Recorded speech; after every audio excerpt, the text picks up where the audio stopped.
everyone, and thank you for tuning in on this Tuesday morning. Let's start with a story that will appeal to the inner nerd within you. Daniel Payne reports on a growing trend that appears to show no sign of stopping. Rabid fans of books turned movies are growing across the country. Our own Daniel Payne reports. I thought I would introduce you to my husband. This here is Peter Malark, and he is my fictitious husband. What would cause someone to say this? Sure, PETA might be attractive, but how did Peter Malark become so famous? From rabid devotees to clever music videos, what makes the immensely popular Hunger Games so popular? There's something a little bit taboo about the Hunger Games in that it's about kids killing each other.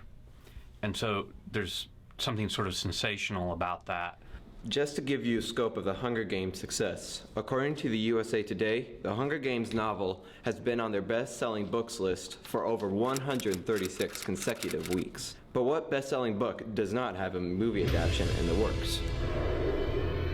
Back in 2009, Lionsgate Entertainment acquired the worldwide distribution rights and planned for an early 2012 release.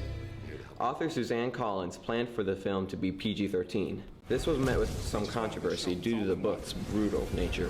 You have to see this as a morality tale, and that these children aren't killing each other for any other reason than the fact that they're given no choice by an oppressive government. But the violence didn't stop the Hunger Games film to top nearly $466 million worldwide as of April 12th. The film quickly became the third biggest box office opener of all time, grossing an impressive $152 million on opening weekend. The film was right on the heels of number 2, The Dark Knight, which grossed an estimated $158 million on its opening weekend. Not bad for a man in a bad costume. But The Hunger Games and The Dark Knight could barely touch number 1. Harry Potter and the Deathly Hallows Part 2 grossed nearly $170 million on its opening weekend. We took to the John A. Logan campus to see what other John A. Logan students think about why the series are so popular. I would say that it's the twist on the governmental issues, because in the Hunger Games we have a government that is bent on the destruction of essentially innocent people, and they're being forced to kill each other for something that they had no control over. I think it's because it's something that kind of sets a light in people's minds and makes them think a little bit more. I think it has that, it grabs your attention really well. People nowadays don't have any attention span. Like, they can't pay attention for more than 30 minutes. The kind of book like that will really grab your attention and hold you till the end. That might explain why they are so popular. But why do they have such an obsessive fan base? So you'll notice in human behavior that there's always this tendency to be seeking our tribe, so to speak.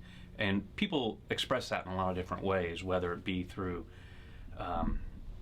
religious faith or political leanings, or things that maybe seem a little less vital but are still all the more real to participants, like the love of the Hunger Games or Harry Potter, or the desire in young preteen females to all rush out to a Justin Bieber concert.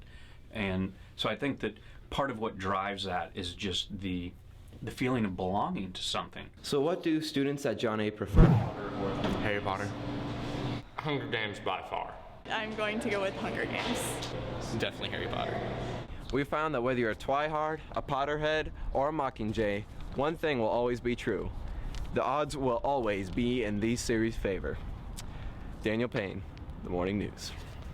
Our thanks to Daniel. When we come back, Otters in Space, be the first to hear about this fascinating space program that will leave you utterly speechless. We'll be right back.